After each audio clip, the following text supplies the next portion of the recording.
একদিন আমার প্রোফাইলে লেখা উঠবে রিমেম্বারিং।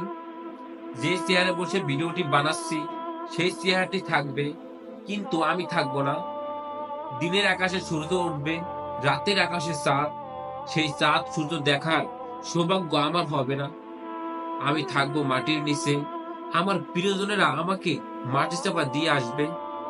যে বাবা আমার গায়ে ধুলো লাগতে দেননি, যে ভাই মাটিতে পড়ে গেলে হাত ধরে আমাকে মাটি থেকে তুলেছেন, যে চাচা বসার জন্য আমাকে কাগজ বিছিয়ে দিয়েছেন যাতে কাপড়ে মাটি না লাগে, সেই প্রিয়জনেরা কিভাবে আমাকে কবরে মাটির নিচে রেখে আসবেন?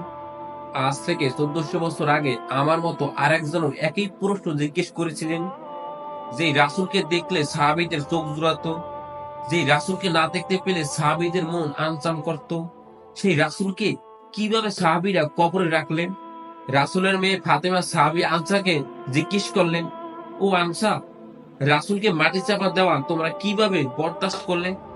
যেখানে প্রাণের প্রিয় রাসূলকে সাহাবীরা মাটি চাপা দিয়েছেন, সেখানে আমাকে মাটি চাপা দিতে আমার আপনজনের কি এমন কষ্ট হবে? আমার মৃত্যুর সাথে সাথে চারদিকে শুধু একটাই প্রশ্ন শোনা যাবে, জানাজা কখন, কবর দেওয়া হবে কোথায়? সবার আগে আমার আপনজন তাড়াহুড়ো শুরু করে দেবে। আমাকে মাটির ঘরে রেখে আসার জন্য সবাই ব্যস্ত হয়ে পড়বে। গরমের দিন বিছানায় না ঘুমিয়ে একটু আরামের জন্য ফ্লোরে ঘুমাতে গেলে মা বলতো, ওঠ বাবা, ঠান্ডা লাগবে, বিছানায় যা। মাথার নিচে একটা বালিশ দিয়ে ঘুমাতে কষ্ট হবে ভেবে মা আরেকটা বালিশ দিয়ে যায়। মৃত্যুর পর সেই আমাকে রেখে আসা হবে বিছানা বালিশ ছাড়া মাটির নিচে। পূর্ণিমার রাতে চকুর পাখির মতো আমি চাঁদের দিকে তাকিয়ে থাকি। জ্যোৎস্নার আলোয় স্নান করার পর পাশের বেলি ফুলের গন্ধ যখন নাকে আসে, তখন হঠাৎ মনের মধ্যে একটা শঙ্কা জেগে ওঠে। আমি তো সুন্দর জ্যোৎস্না দেখছি, ফুলের ঘ্রাণ নিচ্ছি, কিছুদিন পর তো আমি মারা যাব, তখন কিভাবে জ্যোৎস্না দেখব? দেখলাম আমার বিরহে সুর মেলানো এক আরব কবি, নাম তার ইলিয়া আবু মাদবি। তার কবিতাটি হলো, ফুলের পৃথিবী ছেড়ে একদিন মাটিতেই ঠাঁই হবে। আকাশে থাকবে জ্যোৎস্না, অথচ কবরে আঁধার রবে। আমার মৃত্যুর পর সবকিছু ঠিকঠাক থাকবে, পূর্ণিমার চাঁদ উঠবে, আমার মতো অনেক জ্যোৎস্না প্রেমী জ্যোৎস্না উপভোগ করবে, ফুল ফুটবে, মৌমাছি ফুল বাগানে নাচবে, অথচ আমি থাকবো না।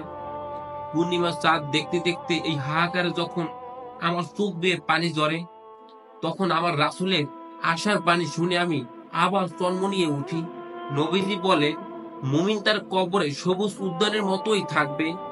কবরটা তার জন্য 70 গজ প্রশস্ত হয়ে যাবে। পূর্ণিমার রাতের পূর্ণ চাঁদের মতো আলোয় ভরে যাবে তার কবর। এ যেন আমাকে উদ্দেশ্য করে বলা হয়েছে, হাসি, তুমি জ্যোৎস্না দেখতে গিয়ে হতাশ হচ্ছ, কবরে ফুলের ঘ্রাণ পাবে না বলে মন খারাপ করছো। আরে মুমিন হয়ে মৃত্যুবরণ করলে তো তোমার কবরটাই হবে ফুলের বাগান, আর জ্যোৎস্না বিলাস তো তুমি কবর গিলেও করতে পারবে।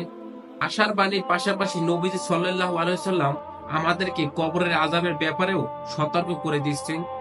তিনি বলেন, প্রত্যেক নামাজে নামাজে যেন আমরা 4টি জিনিস থেকে রক্ষা পাওয়ার দোয়া করি। তার মধ্যে একটি হলো কবরের আযাব। আজ যে আরামের বিছানায় আমি ঘুমাচ্ছি, এভাবে কয়দিন আর ঘুমাবো? রাতের বেলা কবরের পাশ দিয়ে যাবার সময় বুকটা ধুক করে উঠে।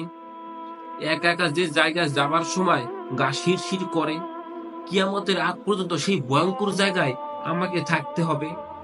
সাপ যদি দংশন করে, আমার চিৎকার কবরের পাশে দাঁড়ানো কেউ শুনতে পাবে না, অথচ আমি সামান্য পিঁপড়ের কামড় সহ্য করতে পারি না।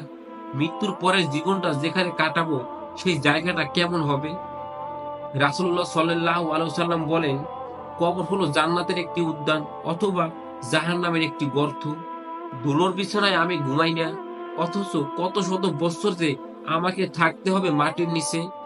আমার কবরের উপর ঘাস উঠবে, ফুল ফুটবে, কবরের ভেতরটা কি হবে, জান্নাতের উদ্যান নাকি জাহান্নামের গর্ত, আল্লাহ জানেন।